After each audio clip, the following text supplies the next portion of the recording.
Panay daw kasi ang kantsaw sa kanya ng mga katrabaho niya matapos nilang malamang nagtapat daw sa kanya itong babaeng si Hasmin. O, yung babaeng bet na bet daw niya. Okay? Kaya ayaw naman niyang paasahin o insultuhin ni Jerome itong si Hasmin. Kaya hanggang ngayon ay hindi pa rin alam ni Jerome ang kanyang gagawin. Kaya kausapin na nga po natin, 27 years old mula sa Antipolo, Rizal. Jerome, magandang tanghali sa'yo pare. Magandang tanghali po. O ulitin ko lang, itong si Hasmin ang umamin sa'yo na gusto ka niya, tama? Yes po, Kuya Poy. Yan. Tapos, si Hasmin ba ay bet mo rin o hindi? Nagagandahan naman po, kaso siyempre hindi rin naman po talaga hindi ko pa po talaga prayo. Wow, priority. 2 syllable na lang, tinipid pa. Okay, hindi mo pa priority ang pakikipagrelasyon. Kailan ba ang huli mong relationship, Jerome? Wala pa po. Never pa? Since Yes birth? po. NGSB, ganon? Yes po, since birth po. Gaano ka nakatagal nagtatrabaho? 3 years na po. Okay. Ano bang pinag-iipunan mo? Pwede ba naming matanong yan? Ano na bang mga plano sa buhay, Jerome? Sa ngayon po kasi may pinapaaral po akong kapatid na college po. Ikaw ba, Siyempre, nakapagtapos ka Ay, ng sige po. college? yes po. Okay. So, tumutulong ka naman sa mga magulang mo para yung kapatid mo naman. Okay. Sige, tuloy. Yun nga po. Ang mas gusto ko talaga po muna, patulungan yung kapatid ko na makapag-graduate at makabawi din po sa magulang ko. Siyempre yung gastos at pagod na binigay nila po sa akin, para may balik ko rin po. Yan. Alam mo, gusto na kitang palakpakan ngayon pa lang eh. Oo, malakas ang pamigil nitong si Jerome, ano? Ayan, pero hindi naman kaya pare, natatakot ka lang na pumasok sa isang relationship dahil hindi mo pa naman nararanasan ever, sabi mo?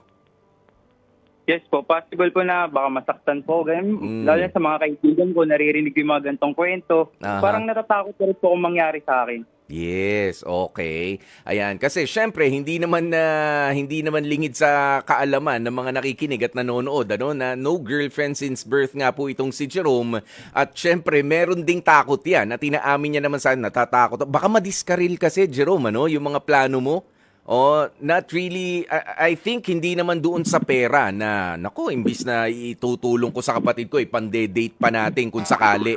Hindi naman sa ganun, Tama ba?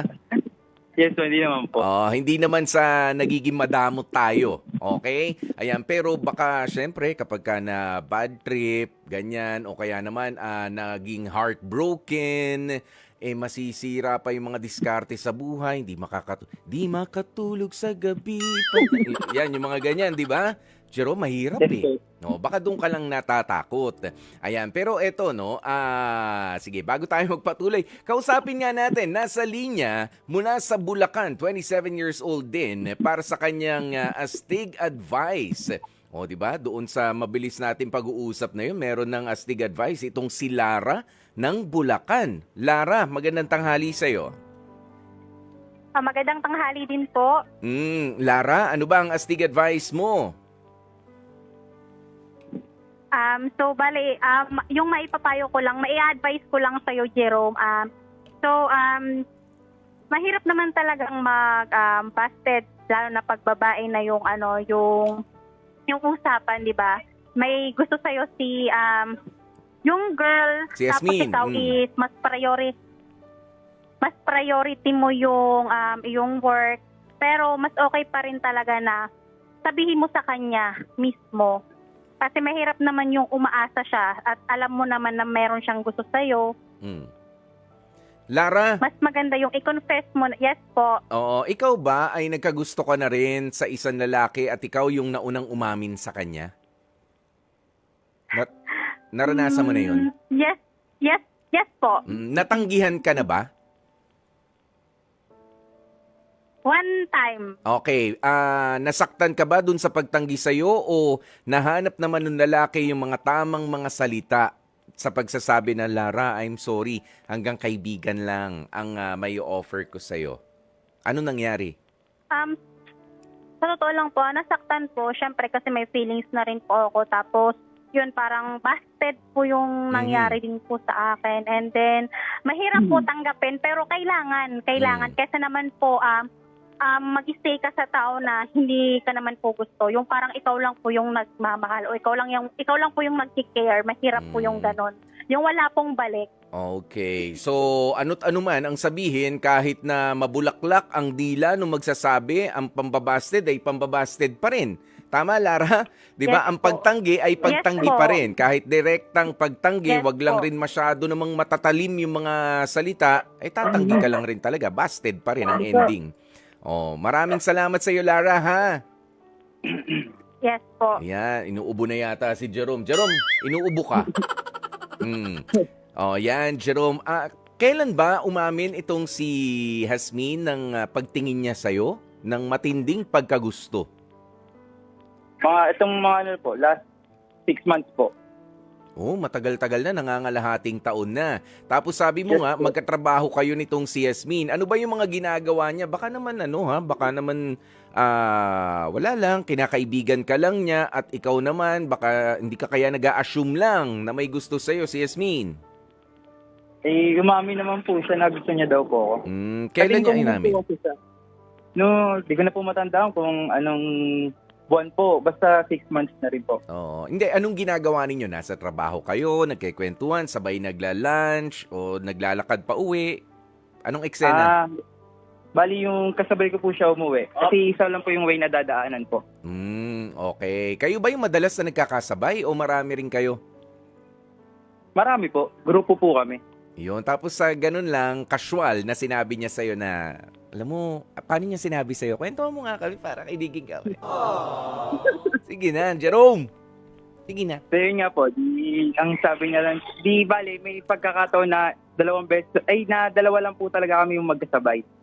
Tapos, naglalakad po kami dito basta doon, sa dinadaanan po namin palagi. Bigla siyang nagsalita na may gusto daw po siyang sabihin sa akin. Una, syempre, di po, baka about lang din sa work, may tatanong lang po. Kasi biglang tumahimik saglit. Parang ang awkward, biglang tumahimik yung paligid, gano'n.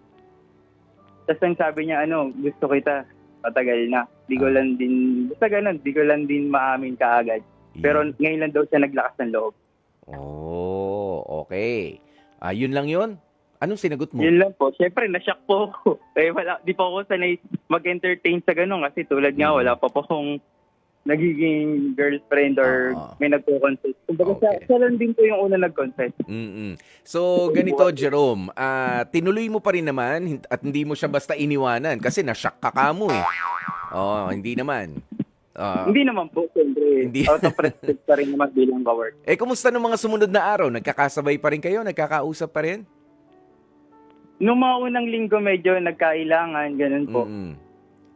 Pero yung lumalapit na rin po siya, tapos yun, nag-uusap na rin po kami. Oo. Pero ito bang si Hasmin na umamin sa'yo na gustong-gusto ka niya o bet na bet ka niya? Siya ba yung tipo na, alam mo yun, yung medyo magaslaw, mabilis magka-crush, yung makulit lang, yung ganyan? Hindi naman? Yes po, pagkakalog po. May? Pagkakalog, yung magaslaw, makulit, okay. palabiro. Palabiro, ganyan. Hindi ka naman ginu-good time lang, hindi? Hindi naman po kasi yung pagtingin ko sa kanya nung umamin siya, parang napaka-sincere niya po. Okay. Pero ano ba ang chances? Lagay natin sa 0 to 100, 100% bilang highest na tsansa na maligawan mo siya in the future. Ano ba ang tsansa nitong si Yasmin? Hindi ko pa rin po talaga masasabi sa ngayon po. 50% mga ganun po. Naglalaban pa rin po kasi yung gusto ko muna makatulong, makapag-ipon bago ko yung sarili ko. Yan, okay. Sige, pero bibigyan ka syempre namin ng pagkakataon para magbigay rin naman ng mensahe dito kay Hasmin. Kasi ako nararamdaman ko dito kay Jerome, marunong siyang rumispeto pa rin doon sa babae. Ang sabi mo nga rito, hindi mo na alam kung ano yung gagawin mo. Sasabihin mo ba sa kanya na ayoko na talaga sa'yo, pero pwede naman siguro maipagpatuloy lang yung pakikipagkaibigan mo sa kanya, no? Well, kung darating yung time na magtatanong na naman siya, kasi hindi naman na rin bago ngayon yung babae ang nanliligaw na sa lalaki, ano ba ang sasabihin mo? Ano yung bukal sa kalooban mo? Ito na, yung pagkakataon mo, Jerome, sabihin mo na kay Jasmine. Go! Kung nakikinig ka man, Jess, kung sakaling aamin ka ulit sa akin, gusto ko sana na respeto yung pag-amin mo pero hindi ko matatanggap ka agad dahil may mga priorities pa ako na gustong gawin. At yun, mangyari sa buhay ko. Yan. Hanggang kailan kaya? Pagka tinanong ka nitong si Jasmine, hanggang kailan ba ako maghihintay? Hanggang makatapos ba yung kapatid mo sa college niya? Possible po. Pagbibigyan ko po. Anong year na ba? 3rd year po. Isang taon na lang o dalawa pa? 2 taon pa po kasi 5-year course yung kinuha po. 5-year course. So, 2 taon na lang pala, Hasmin, ang hihintayin. Bakit naman hindi? Kung ganito, parang good catch naman itong si Jerome. Wag naman lalaki masyado ulo, ha, Jerome, ha? Masyado ka naman, ha? Ayan, pero basahin lang natin ang ilan sa mga astig advice din ng mga kapatid natin. Sabi niya, sabi ni Jonaline Alcantara, hashtag ang astig advice ko po kay Kuya Jerome, wag mong idedma si ate mong girl. Yun ang tunay na nagmamahal sa iyo At least, yung babae na una na nagsalita at may gusto siya sa iyo. Pero yun nga, meron pa rin naman kayong communication kahit papaano. Tuloy-tuloy ang friendship na meron kayo. Tama? Jerome? Yes po. Tuloy-tuloy naman yung pakikipagkaibigan mo sa kanya, di ba? Oo naman po. Yun. Wag lang maging paasa. Kung kaibigan ng, basta kung darating nga yung pagkakataon na ganoon, may mga priorities pa ako. Yung kapatid ko, yung mga magulang ko, ganyan. Pagka natapos siguro sa pag-aaral, ayun, doon tayo papasok sa... Saan? Relasyon. Sa relasyon. Okay. Ayan, si Darwin Rosel, sabi niya, Jerome, be honest kay Jasmine. Kung ayaw mo talagang pumasok pa sa isang relationship, bigyan mo siya ng isang magandang rason kung bakit. At feeling ko, ayun na nga yung sinabi nitong si Jerome. Maganda naman yung rason niya. Valid reason, okay? Ayan, si Ruben Escandor, hashtag astig advice ko, Kuya Poy, maglaan ng oras para sa sarili, hindi naman puro trabaho. Baka dumating ang panahon na mapagod ka na, ulirang anak mo. Balang araw, may magandang balik din naman yung ginagawa mo. Babae na lumalapit sa'yo, wag ka nang pakipot. Ayan. Pero nga, Ruben, Escandor, kung makakasira sa baka madiskaril sa kanya mga plano itong si Jerome, better yet, wag na nga muna. Wag na munang ipilit. Okay, Jerome? Maraming salamat. At sa mga katulad ni Jerome, hindi naman porke lumalapit na nga ho ang palay sa manok, tuka na tayo ng tuka. Matuto rin tayong mamili kung kailan yung tamang timing. Para hindi ho tayo nabibigla sa mga pinaggagawa natin sa buhay. Jerome, maraming salamat sa iyo.